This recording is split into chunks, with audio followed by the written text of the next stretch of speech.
नमस्कार दोस्तों, आज की कहानी है हमारे गुवाहाटी की, जो भारत के नॉर्थ ईस्ट के इलाके में पाया जाता है।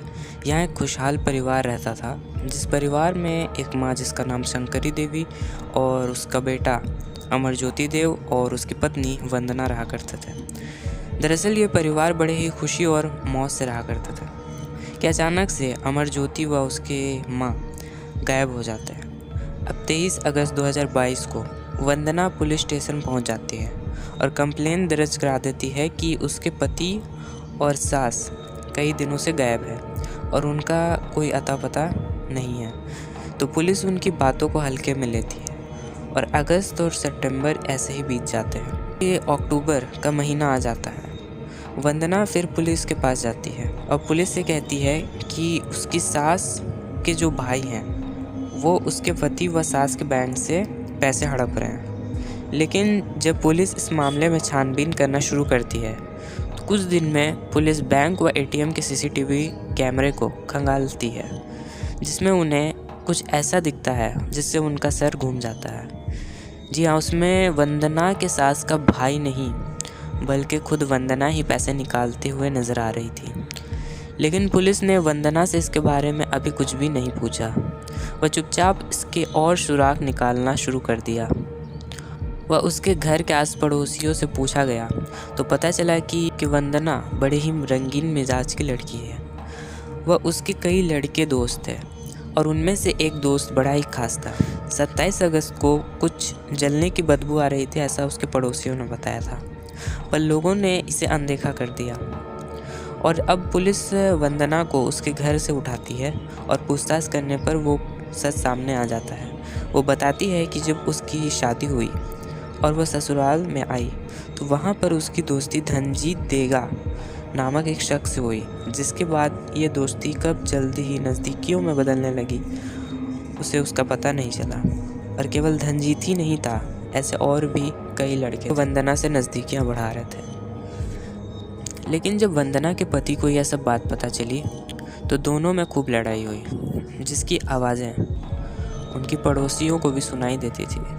जिसके बाद ये झगड़ा इतना बड़ा हो गया कि बात तलाक तक आ पहुंची। जब यह बात वंदना को पता लगी तो वो अपने सास की 5 प्रॉपर्टीज़ के बारे में सोचने लगी, क्योंकि अगर अमरज्योति उसे तलाक देगा तो उसके हाथ से ये सारी प्रॉपर्टीज़ निकल जाएंगे।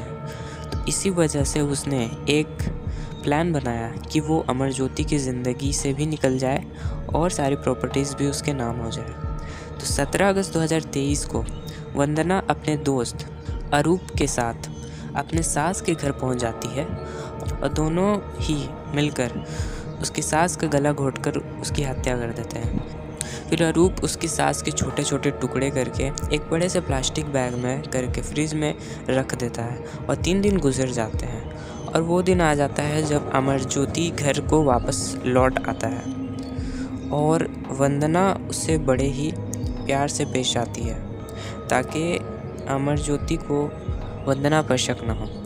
अब रात का समय हो जाता है और करीबन रात के 9:30 बजे वंदना अमरज्योति के लिए दूध लेकर आती है और अमरज्योति दूध को पीकर कुछ ही मिनटों में नींद की दुनिया में चला जाता है, क्योंकि वंदना ने उस दूध में नींद की गोलियां मिलाई हुई थी।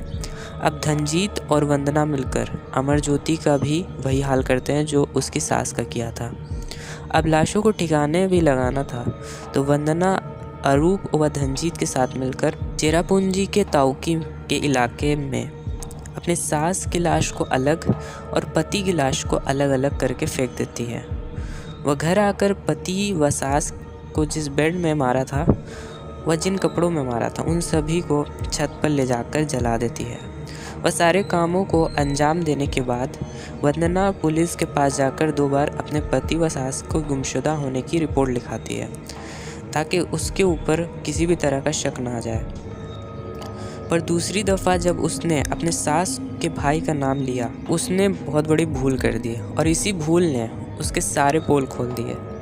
और जब वंदना को अरेस्ट किया गया तो ये खबर तेज़ी से न्यूज़ चैनल्स पे फैलने लगी और जब मीडिया वंदना के घर पहुंची तो उसके पापा से सवालों जवाब करने के बाद वो मीडिया को यह जवाब देते हैं कि मैंने अपनी बेटी की परवरिश बड़े ही अच्छे से की थी और मुझे नहीं लगता कि वो ऐसी हरकत कर सकती है, पर अगर उसने ऐसी हरकत की है तो उसे मौत की सज़ा मिलनी चाहिए।